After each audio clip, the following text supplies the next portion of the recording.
Hello, peoples. This is Sonic7832, and welcome back to next part. Let's play Final Fantasy IV. In the last episode, we went to that cave. We found Tella. We went to Damsion. We found Edward. His, I guess, fiance or lover died. Yeah, Anna's dead. And now we are over here in the Antlion Cave, trying to find that Sand Ruby to rescue Rosa. But yeah, either way though. So when we got Edward, he was weak. That's really all I could say about Edward. He was just really, really weak. So I did you guys the favor to, level him up. And now Edward at least stands a fighting chance against, all these creatures. So let me get into the basics of Edward. So Edward is a bard. So he doesn't really do a lot of like, physical damage. He's more of like, the one guy that stands in the back row and does stuff. So basically Edward could do is he could fight by, sending music notes at the enemies. He could sleep, which, he plays a song of sleep. And then your enemy falls asleep. He could heal, which up until this playthrough, I had no idea it does this. So whenever you select the heal cursor on your on your battle menu, basically Edward heals the entire party with 17, 16, 15 HP. Apparently, I had no idea he did this up until recording this. He takes some of your potions when he heals. So say for example you have 10 potions and you decide to use the heal tab on Edward. He will use one potion to make that healing thing work. And even that, it's not really that worth it because, he barely gives you any money. I thought he serenades you with a song and that heals you. I thought that's how it worked. Bard, why you gotta do me like this? But anyway, though, I grinded Edward to at least level 10, so, he at least stands a fighting chance where his health is at least over 100 and he doesn't die in 2 hits. So, yeah, but also, Edward is also, to be perfectly frank, he's a pussy. That's really the only way I could describe Edward, with, without, exhorting to, like, extreme language. He's a pussy. So, there's also a hide feature. So, if we hit the hide feature, Edward will run off screen and occasionally show himself and then run back. But either way, though, whoa, these look like some menacing enemies. How are we going to deal with these guys? But yeah, either way, we got Weepers, Turtles, and I didn't really see what the last thing was because, it died so quickly that I couldn't even, I can even say his name, but either way though, all of them are dead. And now we shall continue on in the Antlion Cave. So we gotta find that Sand Ruby. But yeah, either way though, let me get to the Antlion Cave actually. So the Antlion Cave is not really that hard. It really isn't. There's gonna be a lot of trophies there, so not trophies, treasure chests I should say there. So you could like find a lot of like awesome stuff. And we got Lamia, nice. So now we can equip this Edward. So yeah, I should also get into Edward's weapons. So basically, the weapon we had equipped right now was Dreamer, and we changed it for Lamia. Depending on which, harp you give Edward, it will cause a different status effect sometimes. So, for example, Dreamer, it puts enemies to sleep. And we got 2 Weepers. Oh no. But we could probably take them out really quickly. So, for Dreamer, sometimes when you hit an enemy, it will sometimes put them to sleep. For this next one, the Lamia, if you hit them, sometimes the enemies will get confused. And to be honest, seeing the enemy kill itself from confusion is probably the most funniest thing ever. But yeah, that's basically Edward's weapons in a nutshell. But yeah, that's really all I gotta say. But back to the Antlion Cave dungeon as a whole. So this cave is not really that hard at all. I mean, the paths basically like all connect to each other, so you're not really gonna get lost. There's a lot of random encounters, so get ready for that. And hey, we found ourselves a save point along with 3 treasure chests. Hell yeah. We got life and Ether 1 and an exit. Oh, so yeah, since it's like kind of like an OR RPG, they were kind of like limited to like, like how names can be spelt. So Ether 1, Ether 2, Ether 3, Ether 4. So, yeah, you're going to be getting lots of like 1s and 2s. So that's really all I got to say. Let me just respond to this text really quickly. And yeah, sorry about this. I had to respond to a text really quickly. So yeah, while I'm saving, just had to respond to something. But yeah, either way though, like I said before, saving takes 20 years. But back to the dungeon because, I keep going off on several, like, tangents. But yeah. So the Antlion Cave is not really that hard. The enemies, while a menace at first, if you just level up your characters a little bit more, then, you're gonna be perfectly fine. But, the struggle of, like, having to go through this entire dungeon, and you just want to do this thing straightforward because, you don't feel like fighting any enemies today, but then all of a sudden you take one step, and then just a random encounter appears. It's annoying. It is really, really annoying. As you can see right now, do you see how many random encounters I gotta edit out? I mean, editing out these encounters really isn't that hard. Like, it's not that. And hey, oh, back attack. Crap with the flan, the creams. And now get ready for Edward to, like, almost die. He's at 7 health. So, yeah, also I let this battle in because, you know, yeah, we saw the flans, like the creams, but yeah, this also demonstrates his hide. So, as you can see, Edward is at 7 health. So, you know, he's going to run off screen so he doesn't take any more damage. So, you know, occasionally Edward will show himself, but then he just immediately runs back to, you know, the back row. So, I'm not even going to bother showing off Edward because, you know, Rydia's Bolt took care of all the creams. So, yup, we got a lot of EXP. Now, let's continue onward. But, yeah, also, I really got to heal up these characters because those creams really did a number on Edward. Edward, come on, man. How come you can't be a little bit more stronger? I really, really need that inner bard strength, even though the bard doesn't really do anything. Okay, another random encounter, and yep, it did another number. And it didn't really do a number on me, but, you know, still, it's kind of like, I really gotta, like, you know, I gotta heal up my characters because right now we're actually at the Antlian's Nest. See, over here, all you gotta do is just go straight. There should be no, like, you know, encounters. And it's weird because with this sprite, Edward looks like he's wearing a leotard. And, you know, leotards are kind of, if you ask me. But anyway, though, Edward was like, oh, it's an Antlian. It shouldn't be that bad. But, I mean, look at this thing. I don't think even its mother would love a face like that. Like, I would probably step on that or just run for my life if I saw something like that. But anyway, though, so Antlian strategy. Whenever you deal physical damage to the Antlian, it will always counterattack with its spikes. It doesn't matter, what's it called? There's no specific target for who, what the spikes will hit. But, you know, it's just going to hit somebody. And apparently, as you can see, it's mostly hitting Edward and Cecil. But mostly Edward is like a magnet for those spikes. So basically, the main strategy for this.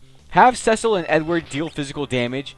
And just have Rydia heal up these two characters. Because, you know, that's basically how this fight goes. So as you can see, Edward is about to die. All you gotta do is heal up Edward. He's gonna shoot another harp at it. If it hits Cecil, though, it'll only do like 19, 20 damage. I think the most it gets during this fight is like 30. But even then, with Cecil, you're dealing about like 100 damage each hit. So, you know, just keep repeating the strategy. Have Cecil, Edward deal physical attacks. Rydia, like, you know, she just dominates this thing with her she heals up Cecil and Edward. Crap, I can't even think right now. Dang it, it's gonna be a long week. But, you know, yeah, just have Rydia heal up Cecil and Edward, and you should be good. And, yeah, you know what? Now we're talking about Antlians, because, you know, all you're going to be seeing this during this fight is just that main strategy I told you guys about. Now we're on the subject about Antlians. Let me just say that I hate Antlians in Final Fantasy IX. I just hate them so much. Like, you know, I'm not going to be the one that says it. Actually, no, I am going to be the one that says it, but Final Fantasy 7 through 9... You know, because they were on the PS1, they kind of look a little bit booty. I mean, then again, I don't have any beef with how PS1 games look like. Hell, you know, it's kind of like nostalgic to me because I was born in that era. And, you know, I have a soft spot for, like, you know, the really polygonal designs of characters. But Aliens just look so ugly in Final Fantasy IX. And plus, they were a pain to defeat. Like, holy crap, they soaked up so much damage. And when you had someone like Aiko recently joined your party, I believe, and when she wasn't really that leveled up, and then you had to fight an Antlian as a boss. I really forgot who you got to fight the Antlian with. I think Aiko. I'm pretty sure Aiko was in the party around that time, but just the fact that she's a little girl, and then she's not really that leveled up, and then like 3 hits will kill her from an Antlian, and because the Antlian had a fetish for attacking Aiko, and she would always die, and I always have to use a Phoenix down to pick her up. And, yeah, I hate Antlians so much. But, yeah, we got the Sand Ruby. Hoorah. Now we got to travel all the way back to that desert town to, you know, use the Sand Ruby on Rosa, and then we should be good. But back to the Antlian thing for Final Fantasy IX. But, yeah, just not even just the fact that it was hard. But, yeah, like I said before, it was ugly. Like, oh, yeah, it was so ugly in 9. Like, holy crap. I was playing through it this summer. And as soon as I got to that Antlian part, I literally almost flipped out. I was like, holy crap, what the hell is that thing? It was just so ugly. And, you know, I see Final Fantasy 15 bringing back a lot of, you know, classic monsters. And, you know, I'm okay with that. Especially since, you know, games like 13 try to do, like, this new futuristic style of, monsters. And, yes, as you see right now, I used a warp because I accidentally thought it was exit. And I just warped back to the last room. So, you know, I was like, oh no. But yeah, so I'm glad 15 is bringing back a lot of classic monsters because games like 13 they try to do like this whole entire futuristic style, and while some of those monsters do look, in my opinion, pretty like Final Fantasy-y, like I think the Schrodingers are probably the most Final Fantasy-est kind of like creatures in the game, but like the monster design for 13, like they didn't really impress me that much. Like there's only so much of one variety of robot you could do before you just get like, but this is called Final Fantasy. I want to see those other creatures in the Final Fantasy game. And with 15, they're bringing back like those imps or the dark elves or whatever they're called. They're bringing back those mammoths from Final Fantasy V. They're bringing back a lot of classic creatures. They're even bringing back Maroboros, which you're gonna hear me scream if I ever decide to live stream or let's play that game for this channel. You're gonna hear me scream when the Marlboro comes in, because if you're a Final Fantasy fan, you guys know just how bad Marlboros could be. They inflict every single status effect in the game, and we gotta fight them for this Let's Play. Oh, that's gonna be a pain in the butt to beat. But luckily, though, we got a lot of time. Hey, old lady. Move it. Move it. Move it. There we go. Crap. I seriously hate the old ladies in this game. They take forever to walk. But yeah, back to what I was saying before about, the classic monsters. So, since 15 is bringing back a lot of classic monsters, I will not be surprised if they decide to bring an Antlion back. And with the power of a PS4 and Xbox One, I could only imagine how ugly that thing is going to be. I will probably crap myself if, they ever decide to bring back an Antlion. But, Final Fantasy 15 is coming out next year, so, I'm seriously hyped for that. A lot of people are kind of like, getting mad. I'm still kind of mad that Square has held out that game for about 10 years. Actually, I think next year actually makes 10 years since Versus 13 was announced. Holy crap, Square, what have you been doing? But, yeah, so, it's next year, I'm still hyped for that. If they bring back an Antlion, I'll be prepared. But yeah, anyway though, we're back at Rosa. We gave her to San Ruby, and now let's watch her awake.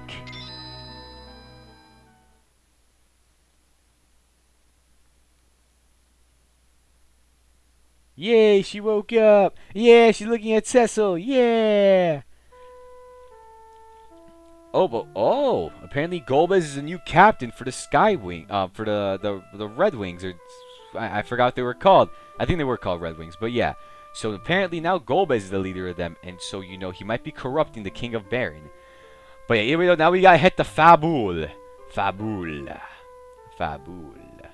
It's fun saying. A lot of the names in Final Fantasy 14 are just fun saying, like Tella and Fabul, and even Damsion is pretty fun. Like if you gotta do like that snooty British accent, it's fun. Damsion. Okay, I gotta stop doing this. But here we go, yeah, now we got White Mage Rosa. She is now part of the party. So now, either way though, that night, we're going to be getting a little bit of character development for probably one of the characters you guys are going to be forgetting about most of all, Edward. So, Edward is like, Anna, yeah, I got to play a song for you.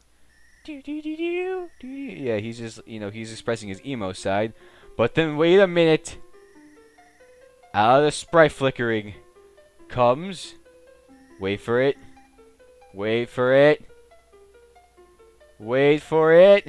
A random creature. But yeah, this scene right here is supposed to be character development for Edward. Like, you're going to be seeing this a lot during this fight. So, this is almost like the Tella fight where, it's like a fight, but it's also a cutscene.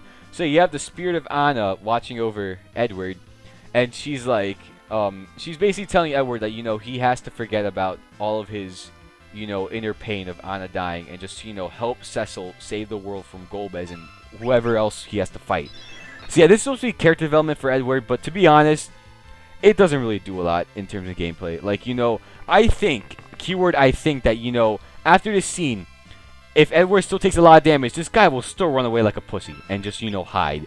When, this scene happened, and it's basically saying that Edward should stop, doing that and should start fighting like a man rather than a boy, but it doesn't really do anything. But yeah, either way though, Edward overcomes his sorrow, and he gets 800 experience points as a reward, even though it doesn't really do anything. But yeah, now it's essentially he's letting Anna go, or sort of letting her go. More like she's just kind of like levitating away.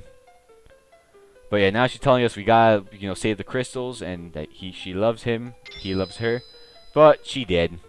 Wah, wah, wah. But I'm not gonna lie though, I seriously do feel bad for Edward though. It's really hard losing a loved one, especially when that loved one gave up her life to save you. It's really hard, but still though, I really did think that this could have been handled a lot more better. But maybe technical limitations at the time, I'm not sure though. Maybe in the DS port they handled it better, but like I said before, I'm not entirely sure. And I'm pretty sure I won't be playing the DS port anytime soon because yes, I've heard that the same strategies you could use in the like the older versions of Final Fantasy IV don't work in the DS version. And yeah, it's a lot more harder. So I don't want to be pulling out my hair because I can't pull off the same strategies I'm doing in this game in the DS version. I'd rather enjoy my game rather than saying this game sucks because it's too hard. But yeah, either way though, now we're going to Mount Hobbs. We came here before because I kind of goofed and thought that this was the place we had to go. But either way though, we got White Mage Rosa. Even though she's a white mage, she's also really handy with a bow. Now, to be honest, a bow is not really my go-to weapon, especially because you gotta buy your ammunition. Yeah, I said you gotta buy your ammunition. That kind of sucks. Anyway though, of course, we have to run into skeletons. So let me tell you a little bit something about skeletons. So skeletons are weak to fire magic. We don't have anyone that knows fire magic yet. So yeah, this is gonna be a long fight. So if this ever happens to you, like it happened to me, where you run into skeletons without having fire magic, in your arsenal, what I recommend you doing is focus all your attack on one specific skeleton, and then when that skeleton dies, just repeat the process for all four. Just focus all your attacks on one skeleton, so you deal the most effective amount of damage without using a fire spell. But still, though, I'm not gonna lie. When you get the fire spell, these guys, they're a joke. They're literally just a joke. Like, it's like not even funny is how fast these guys die. But also, since Rosa is a white mage, she could also pray. And sometimes your prayers will get answered, and your whole entire party will get healed a small amount of HP. Sometimes though, your prayers won't get answered, and then you guys are like, "Aw, Rosa, you suck." But other than that, Rosa is a good party member. Like I like Rosa a lot. I also have a friend named Rosa too, so yeah. But what kind of confuses me though is that in the overworld, Rosa has white hair, but in a battle sprite, she has brown hair. So I'm not sure though Square kind of realized that she had white hair in the overworld instead of brown. To be honest, I think her natural hair color is actually blonde. Like okay, let me get my phone. Actually, I'm actually really curious. I want to see though, like, what's her natural hair color? Because this is white and brown thing. It's really like confusing me. Okay, let me Final Fantasy IV Rosa. Okay, according to this, her name is Rosa Joanna Farrell. That's right. Yeah, she's more like a blondish type character. Actually, yeah, even in the FMV, she was like blonde. But yeah, either way though, all the skeletons are defeated. Definitely took a lot longer than I originally hoped, but yeah, all the skeletons are defeated. Let's heal up our party because yeah, they really took a beating from that fight. And now let's move on. Now we also get some other character development from Rydia. So yeah, I should also mention that. So apparently, I believe based on this text, I think Rydia knows the fire spell. It's just that she doesn't want to use it. One of the main reasons why she doesn't want to use it, and this is actually kind of a really smart reason to use it, is that fire was the main thing that burned down her village. So, of course, she's kind of scarred from that. But apparently, because this game is actually really good with, like, these character developments and, the characters not being hung up with the past, she overcomes that, mental scarring, and she actually uses fire magic. Now you have fire magic at your disposal. So, like I said before, another great example of how Final Fantasy 1 does, characters' inner turmoil with their past. She overcame her mental scarring. Now she can use fire again. So anyway, now time to explore Mount Hobbs. So Mount Hobbs is not really that hard. And oh, we got 2 spirits. Yeah, spirits pathetically easy. Like really easy. And yeah, they know fire. So Rydia, you better watch out for that. Otherwise, you're gonna get hit. And, yep, it's confused. We confused the spirit. I don't know how this is possible, but we confused the spirit, and it's dead. Yeah. Yay. Here we go. Edward leveled up. Yes. Okay, good. We could use all the level ups we can get. Wait, though. If you go over to the left, you have a chance to get a few treasure chests. Also, a save point. So, I really recommend doing that. We got ourselves a tent. We got ourselves a potion. Got ourselves soft. And we got ourselves 960 gil. Nice. Could use all the money because, yeah, I spent a lot of money. And we got 2 gargoyles and cocatrice. I know gargoyles. I've been watching a lot of Modern Family. Yeah, a person like me actually watches Modern Family. It's a funny show, though. And the Spanish one, I forget her name, but Gloria. She was like, for Halloween, you're going to be a gargoyle, and I'm going to be an evil village bruja. Apparently, I think her husband was like, what did she say? And she's like, a bruja is a witch, and a gargoyle is a gargoyle. I just like the accent. It's so funny. It really is funny. But anyway, though, yeah, the gargoyles and the cocatrice. To be honest, I don't really know what these guys' weakness is. It's definitely not fire because 60 HP is not a lot. But anyway, the cocatrice you can easily just take out using physical attacks. The gargoyles, though, on the other hand, you got me there because I still have not figured out an effective weakness for gargoyle. I almost said gargoyles again. Gargoyles. But either way, though, yes, we are at another save point. So let's save because, yeah, we kind of took a beating over there. So, saving would probably be like the best option for me. And just wait for it. And it's back to daytime again. And we're resting over a cliff. I will be like freaking out at that moment. I'll be like, oh, no. We're not sleeping over here. We're not sleeping over here. We're moving over like, to a safer place. Because sleeping over a cliff, that's scary. That's really scary, especially if you're afraid of heights. I mean, it can make for a nice view, but like, just no, especially since like that place does not look that sturdy. Okay, anyway though, yeah, we gotta save again because yeah, it's been a while since we saved.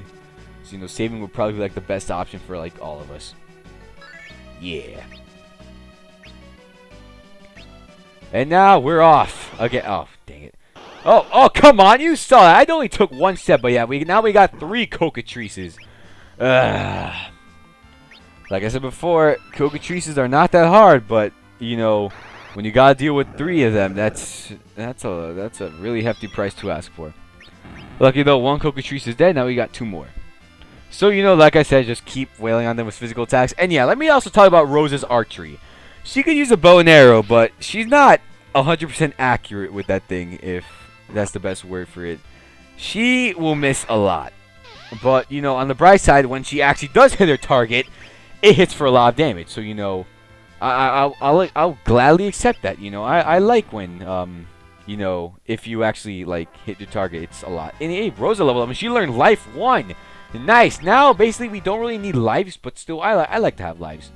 Like using like the life spell, it takes a lot of MP. So it's always good to have like a few like life items like in your inventory at all times. So just in case. And now we got bombs. Oh, bombs.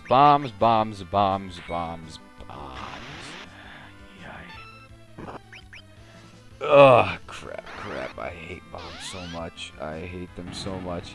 So, as their name describes, basically if you deal enough damage to them, and when they're about to die, they'll be like, we're gonna pull a Voltorb and Electrode on you, and we're gonna blow up in your face. So, take them out as fast as you can, otherwise you will be taking a bomb to a face, and that is no fun. Thankfully though, I believe with this set of bombs, I actually think I killed them. Or it kills itself by dealing 141 damage to itself. Dang! But yeah, so I hate bombs. That's probably the one thing I gotta say. And Rosa is literally about to die. That is like no bueno right there. So we gotta heal her up really quickly. We also gotta heal up everyone else because yeah, a boss fight's coming soon. But as you can tell by the length of this episode, we're not gonna be fighting this boss right now. And we got Holy. Thankfully, I edited out that boss, that random encounter. But yeah, I gotta heal up, I believe. Edward. Yep. No. Oh, Cecil. Oh crap, Cecil's about to die. No, he wasn't about to die. He was like low on health. But anyway, though, who is this young dashing man up there? But sadly, though, the episode ends right over here. So, guys, next time on Final Fantasy IV, we'll be finding out who that man is, and we might be helping him out. Maybe a fifth party member, but we'll see though. So, peace out, peoples. And actually, no, I forgot to say, if you like what you see, like, comment, subscribe, do what you want. And peace out, peoples. And bear.